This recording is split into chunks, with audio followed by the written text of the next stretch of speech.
Jadi bidang yang saya tekuni sekarang itu bakteriofag, tentang bakteriofag. Selamat datang di Rumbia, Rumah Biologi Indonesia, rumah di mana kita belajar biologi bersama-sama. Pada episode kali ini, Rumah Biologi Indonesia kedatangan tamu jauh dari Jember. Beliau adalah Ibu Erlia Narulita PhD. Ibu Erlia, terima kasih telah berkenan hadir di Rumah Biologi Indonesia di tengah kesibukan Ibu Erlia. Sahabat Rumbia, sebelumnya saya kenalkan sedikit Ibu Erlia Narulita ini. Beliau menamatkan program sarjana di Universitas Jember, kemudian melanjutkan program magister di Institut Teknologi Bandung, dan mendapatkan gelar PhD dari Hiroshima University, Jepang. Saat ini, beliau mengabdi sebagai dosen sekaligus peneliti di Universitas Jember. Banyak sekali cerita dari beliau. Bagaimana pengalaman beliau studi di Jepang, bagaimana pengalaman short course beliau di Belanda, dan bagaimana pengalaman beliau mengikuti pertemuan Nobel di Jerman. Selanjutnya, saya persilahkan Ibu Erlia untuk berbagi cerita inspiratifnya.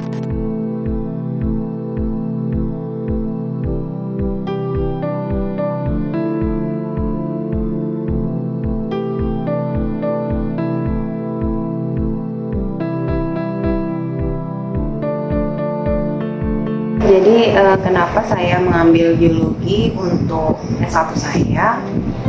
Karena pertama, biologi relatif dekat dengan ilmu kedokteran. Jadi cita-citanya mau jadi dokter, cuman tidak kesampaian karena tidak ada biaya. Sehingga pilihannya akhirnya jatuh ke biologi. Nah, ya itu tadi, relatif dekat lah dengan kedokteran. Yang kedua, terinspirasi dari guru SMA saya. Jadi ada guru SMA saya yang bernama Bu Dora Indriana. Menurut saya beliau itu guru yang memiliki integritas dan profesionalisme yang tinggi. Jadi beliau orangnya itu disiplin, tegas, dan humble, perfeksionis sih ya. Dan itu saya suka gitu. Satu kejadian yang membekas dalam ingatan saya itu adalah saat beliau menjelaskan materi genetika populasi, yang disampaikan itu konsepnya kurang tepat begitu. Dan pada pertemuan selanjutnya beliau dengan berbesar hati mau mengakui bahwa beliau telah menyampaikan konsep yang salah. Menurut saya saat itu masih usia SMA ya, saya itu jadi kagum gitu. Ada guru itu sosok yang luar biasa gitu kan ya, guru itu luar biasa mau mengakui dan minta maaf kepada muridnya, itu luar biasa kalau menurut saya. Jadi itu yang membuat kemudian saya ingin rasanya jadi guru yang seperti itu gitu. Jadi kemudian saya semakin suka pelajaran biologi, suka banget dengan pelajaran biologi. Itu makanya kemudian juga ambil jurusan biologi. Padahal kalau dari nilai ijazah nih dari SD, SMP, SMA yang paling bagus matematika. Ya tapi ya itu tadi karena terinspirasi oleh Bu Dora itu tadi, akhirnya matematikanya terkalahkan oleh biologi, kesenangannya.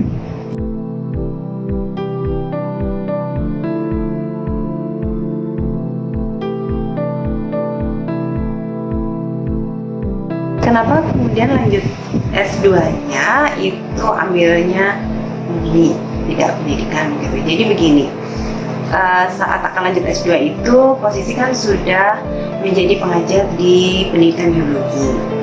Nah, untuk melanjutkan S2 itu harus mempertimbangkan juga kebutuhan dari program studi.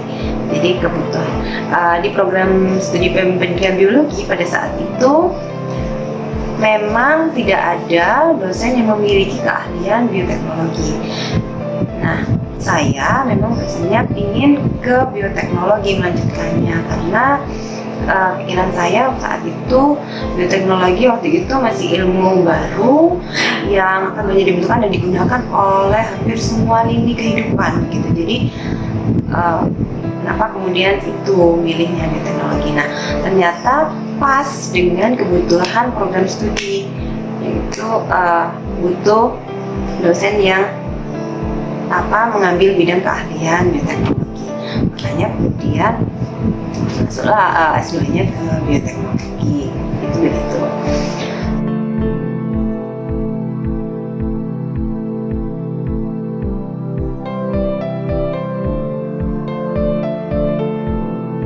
Jadi bidang yang saya tekuni sekarang itu bakteriofag, tentang bakteriofag. Jadi kenapa bakteriofag? Karena itu memang penelitian S3 saya juga tentang bakteriofag. Jadi biar inline, saya melanjutkan dengan penelitian bakteriofag. Cuman bedanya saat S3 itu bakteriofagnya untuk penyakit pada tanaman. Nah, pada yang sekarang yang saya tekuni itu bakteriofag untuk penyakit pada manusia. Jadi kenapa kok milih bakteriofag? Itu selain alasannya inline dengan penelitian S3 saya, juga karena saat ini MDR itu atau multi drug resistance itu kan sudah sedemikian hebat, sudah sedemikian banyak itu yang mengalami MDR, sehingga perlu mencari solusi untuk mengatasi MDR itu. Salah satunya dengan bakteriofag. Sebenarnya bakteriofag ini bukan solusi yang baru, karena dulu sebelum ada antibiotik yang digunakan adalah bakteriofag. Kemudian dengan adanya antibiotik, orang berpindah semua ke antibiotik. Namun sekarang saat antibiotik sudah ada banyak kasus-kasus MDR, multi-drug resistant itu, sehingga bakteriofag mulai dilirik lagi, karena memang salah satu kelebihan bakteriofag adalah spesifik, hostnya spesifik. Jadi hanya menyerang bakteri itu sehingga tidak merugikan manusia. Itu selain itu peluang untuk resistensi itu cenderung lebih kecil daripada penggunaan antibiotik. Itu yang saya tekuni sekarang.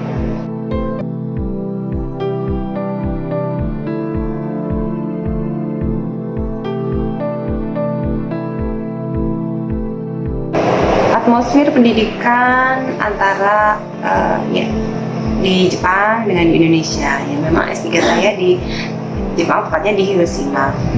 Kalau bicara atmosfer pendidikan, jika dibandingkan dengan di universitas tempat saya mengajar saat saya sekolah itu memang sangat terasa sekali perbedaannya. Jadi di tempat saya mengajar itu tidak pernah ada yang namanya lab meeting atau kelompok keahlian, atau tidak ada lab riset yang di dalamnya digawangi oleh satu profesor misalkan. Tidak ada. Jadi memang di program studi saya itu saat itu belum berbasis kelompok keahlian atau kelompok riset.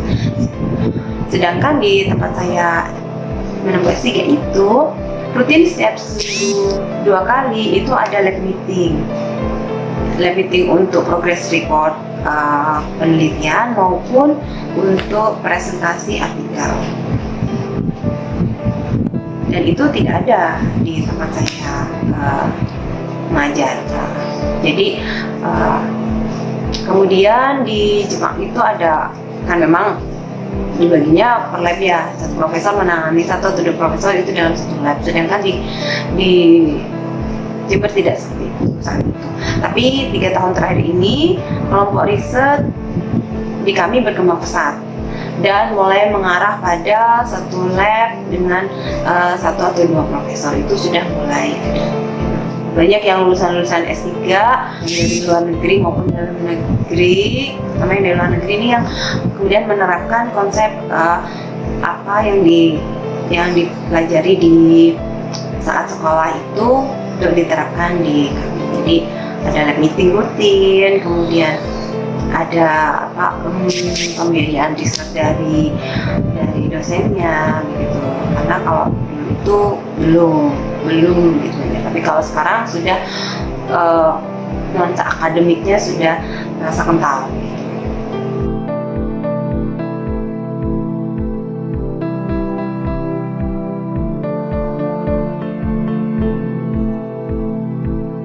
Perbedaan saat dengan gelar S1, S2, kemudian S3. Memang saya masuk menjadi dosen itu masih berstatus S1. Jadi itu angkatan terakhir yang bisa masuk menjadi dosen dengan ijazah S1. Terasa sekali bedanya, pertama tentang percaya diri. Jadi yang saya rasakan signifikan berubahnya itu adalah kepercayaan diri. Saat dulu masih gelarnya S1 S2 itu tidak terlalu percaya diri, terutama jika harus berdiskusi atau bergaul dengan dosen-dosen senior yang notabene sudah S2 atau S3 gitu. Setelah lulus S3, kepercayaan diri itu lebih besar karena pengalaman memang didapat sudah lumayan lah ya, meskipun pasti tidak sebanyak dosen-dosen senior itu, tapi itu bisa mengupgrade percaya diri saya, jadi terasa. Yang kedua mungkin keilmuan.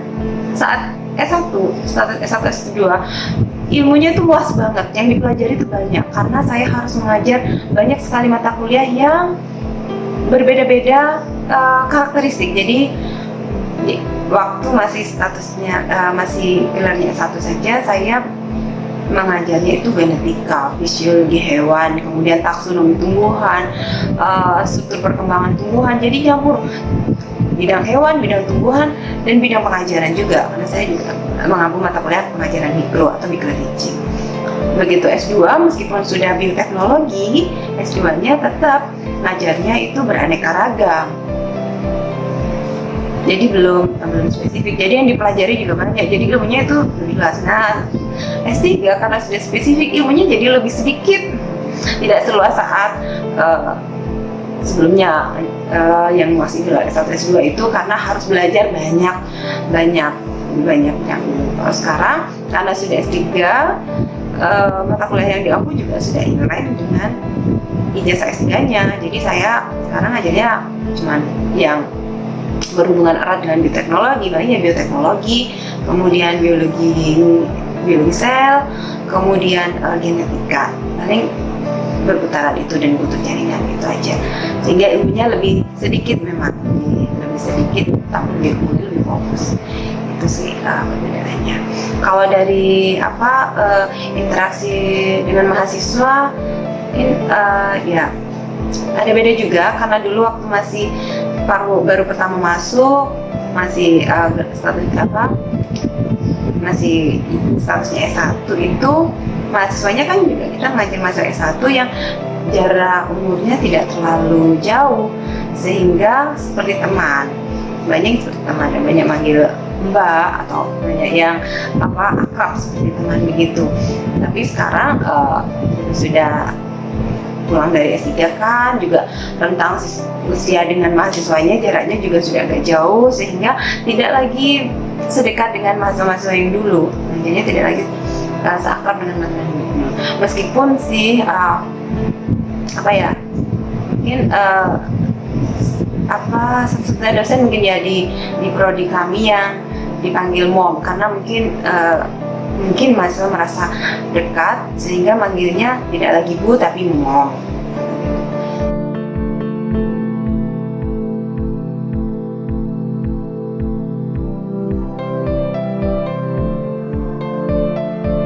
Suka duka menjadi dosen. Kalau ditanya suka duka pasti ada, cuman proporsinya banyak sukanya sih, karena punya kesempatan luas untuk bisa jalan-jalan ke luar negeri. Nah, artinya di sini kayak ikut seminar, conference, kemudian melanjutkan studi, short course misalkan. Jadi selama 14 tahun jadi dosen ini belum banyak memang saya menimba pengalaman dari luar itu. Jadi hanya 2 kali ikut short course di Belanda, dan kebanyakan memang short course yang saya ambil adalah pendidikan, karena S2 S3 saya kan murni. Jadi untuk upgrade pendidikannya, karena saya mengajar di program studi pendidikan di bidang edukasi, jadi tetap perlu ada upgrade pedagogiknya. Jadi untuk short course itu saya banyak mengambil yang bidang pendidikan. Jadi 2 kali Belanda itu juga pendidikan tentang kurikulum berbasis kompetensi dan asesmen itu. Kemudian pernah juga, ini masih sukanya ya, menjadi salah satu dari 5 wakil Indonesia untuk menghadiri Lindau Nobel Laureate Meetings. Itu juga pengalaman yang luar biasa karena jadi dari Indonesia ada 5 yang dikirim. Di sana kita bertemu dengan 500 peneliti muda dari seluruh dunia dan bertemu dengan kurang lebih 20 penerima Nobel di bidang fisiologi dan kedokteran. Itu di Lindau, Jerman tempatnya. Itu pengalaman yang luar biasa juga karena saya bisa bertemu dengan peneliti yang luar biasa di bidang fisiologi dan kedokteran. Dan lagi-lagi kedokteran, jadi masih nyerempet-nyerempet dengan cita-cita saya dulu menjadi dokter. Suka yang paling terasa menjadi dosen itu adalah saat mendengar atau saat mengetahui bahwa mahasiswa kita alumni itu peroleh kesuksesan. Itu bangganya luar biasa. Jadi dengar mahasiswanya jadi dosen di komunitas-komunitas negeri maupun swasta seluruh Indonesia, tersebar seluruh Indonesia, itu senangnya luar biasa. Ada mahasiswanya yang diterima S2 di luar negeri atau S2 di universitas bonafit di Indonesia, itu juga bangganya luar biasa. Jadi kebahagiaan terbesar, kebahagiaan terbesar sebagai dosen itu menurut saya sebagai guru adalah memang melihat murid-muridnya atau mahasiswanya sukses. Dukanya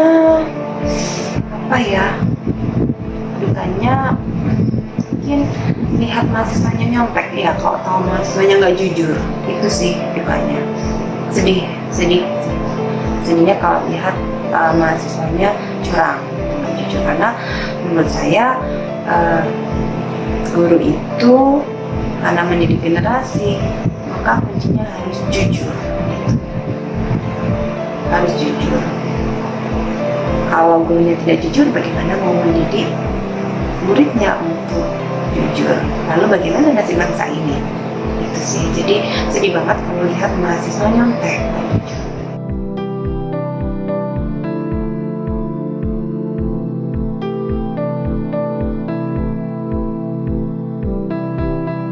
Target saya dalam waktu dekat ini adalah targetnya ingin postdoc sambil menemani suami S3. Itu sih yang dalam waktu dekat ya. Tentunya postdocnya yang linear dengan bidang yang saya tekuni sekarang.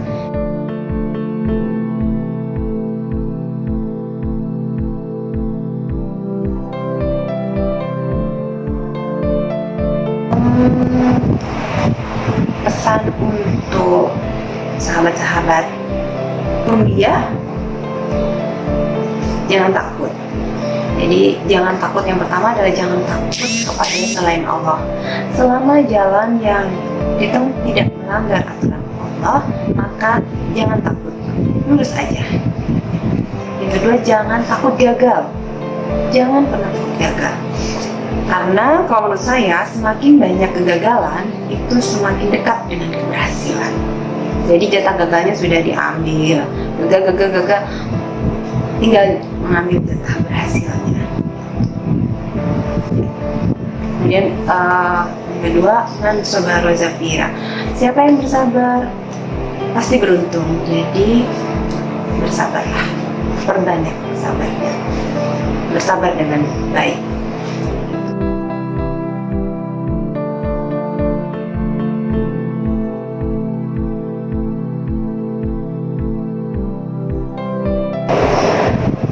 Pesan untuk Rumbia, teruslah menjadi rumah yang nyaman, yang mengayomi dan bermanfaat bagi semua.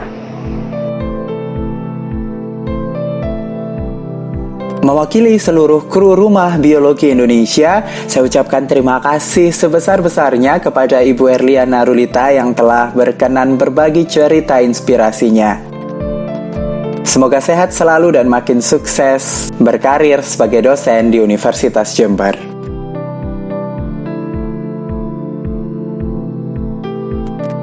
Demikian tadi cerita dari Ibu Erlia Narulita. Semoga kita dapat terinspirasi dan mengambil manfaat dari cerita beliau. Terima kasih telah mengunjungi Rumbia pada episode kali ini. Nantikan Rumbia pada episode-episode selanjutnya. Jangan lupa tinggalkan jejak kalian di like dan komen. Dan bagi yang belum subscribe, jangan lupa subscribe. Serta bagikan video ini sebagai kebaikan kita bersama. Terima kasih.